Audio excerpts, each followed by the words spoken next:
Why is it so hard to see things we're not expecting? Why is it so hard to change our minds?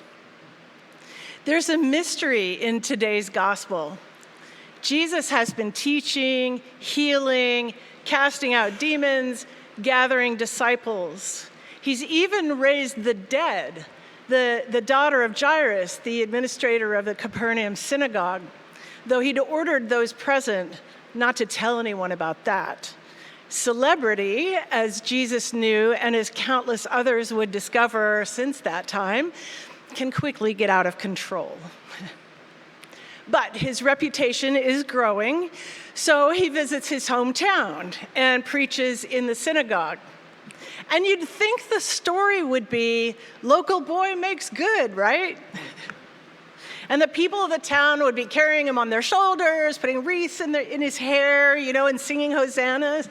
Yeah, it doesn't go like that at all. Instead, they start questioning, where did he get all this wisdom? Where did he get this power? Isn't this the tekton? This is the Greek word, tekton, that gives us the word architect. It means builder, but it can mean anything from a craftsman, a skilled craftsman, to a construction worker. And more. Isn't this the son of Mary? Now, this is debated, but it could be that they're actually insulting Jesus here, hinting at the stories of his suspicious birth and Mary's questionable virtue. Because normally one would say, isn't this the son of Joseph? We don't know. But regardless, his old neighbors take offense at him. The Greek word here is scandalon. We can hear the word scandalize in it, right? It means stumbling block. So they hear Jesus teach and are scandalized. The mystery is why? Why? Why wouldn't they take pride in him? Why wouldn't they be putting up plaques saying, Jesus Christ taught here?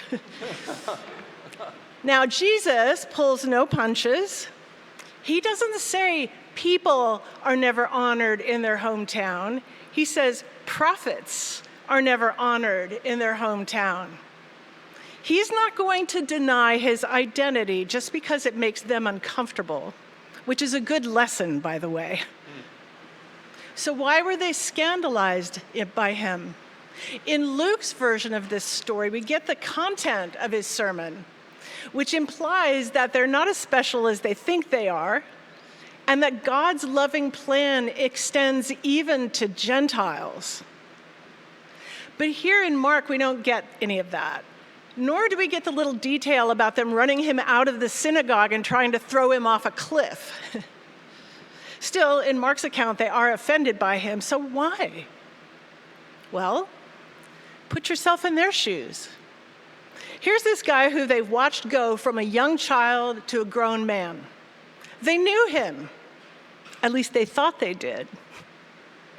He'd sat in that synagogue for years. Was he remarkable?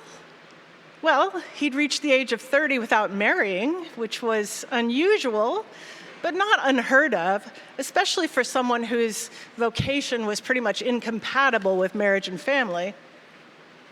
Also, some rabbis just married late because they were busy studying. It was like grad school. I got a lot of useful advice when I was a graduate student, but the most useless advice I got was, don't fall in love in grad school. You don't have the time and you don't have the energy. Since the person who gave me that advice has now been my spouse for almost 30 years, I guess you could say that I wasn't really paying attention. Anyway, the people's comments suggest that Jesus is seen as an ordinary guy. We know his parents, we know his family, we know his trade. Not, we've been watching him be sinless for all these years. Plus, Nazareth is not exactly a place that would be expected to produce a prophet, much less the Messiah. First of all, it was tiny. It had 400, maybe 500 people. I've taught classes that size. And then it was in Galilee, which for Jews was a provincial backwater. It was primarily Gentile territory with scattered Jewish towns and villages. It was also a site of occasional Jewish unrest and insurrection, which the Romans had exactly no time for. Even among Jews, it wasn't held in high regard. One time when Nicodemus was sticking up for Jesus, another Pharisee turned to him and just gave him a withering response. "Are you also from Galilee? Search the scriptures and you'll see that no prophet comes from Galilee." It's a bit like being a New Yorker and saying, "Nobody important comes from Alabama." Now, I lived in Alabama for 10 years, so I can say that. If you're going to be a snob, you're going to miss a lot of good things in Alabama. But anyway, they should have known better, though, because the prophet Isaiah had written about Galilee of the Gentiles as the place where, quote, "the people who walked in darkness have seen a great light." And in spite of Nathanael's contempt, can anything good come from Nazareth? The name Nazareth itself had a big hint in it. It came from the Hebrew word netzer, meaning a branch, a stem, or a shoot. Think back to Isaiah again. "A shoot shall come out from the stump of Jesse, and a branch shall grow out of his roots. The Spirit of the Lord shall rest upon him, the Spirit of wisdom and understanding." This is a messianic prophecy which Jesus would go on to fulfill. Jesus, the descendant of David, son of Jesse. But in spite of all of the signs pointing at Jesus, they missed him. They utterly and completely missed him. They couldn't see who he really was because they thought they knew. And as the psychologists tell us, once our opinions are formed, we will do anything, go through any kind of mental gymnastics to avoid having to revise them. You can hear them at it. Well, he doesn't have the right credentials. He didn't go to rabbi school. Where did he get all of this? Etc. All they could see in Jesus was an ordinary guy who was making extraordinary claims. In Luke's version, Jesus begins by saying that passage from Isaiah, "The Spirit of the Lord is upon me," and saying that that has been fulfilled in him. And although they'd been praying all their lives for the Messiah to come, they hadn't imagined him coming from their own town.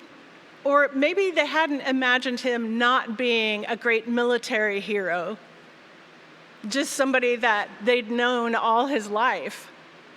So in spite of all the teachings and the miracles, they just can't get their heads around it, and they reject him.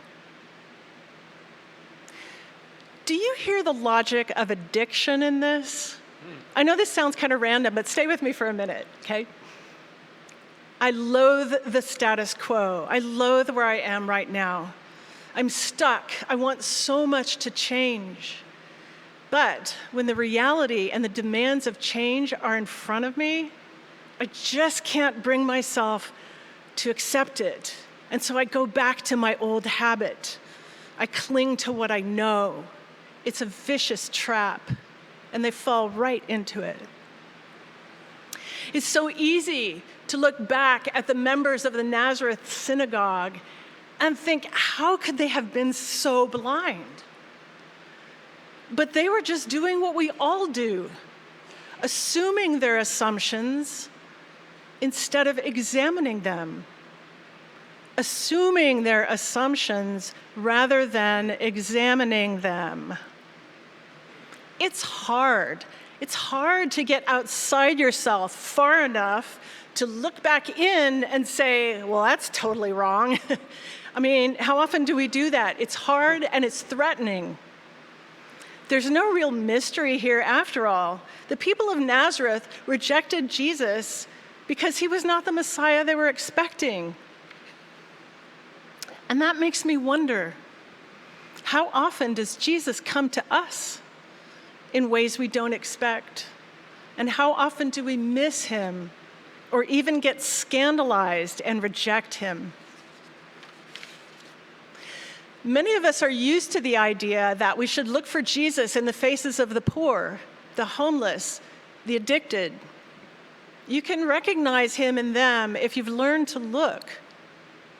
But what if Jesus came to us as a Republican or a Democrat? Yeah. What assumptions would we make that would keep us from recognizing Jesus and hearing what he had to teach us? This is so challenging. Honestly, I could have just stayed home and preached this sermon to myself. I believe that the best way, and maybe the only way, we can get enough distance from our own assumptions to examine them critically is to listen, really listen, to people who are different from us, to hear their stories, to take them and their point of view seriously. Not deflect, diminish, minimize, gaslight, and all the other biasy things we usually do. We need each other to do that. We need community. Let's be that community, that sharing, listening kind of community. Then maybe when Jesus visits us, we'll be blessed instead of blind.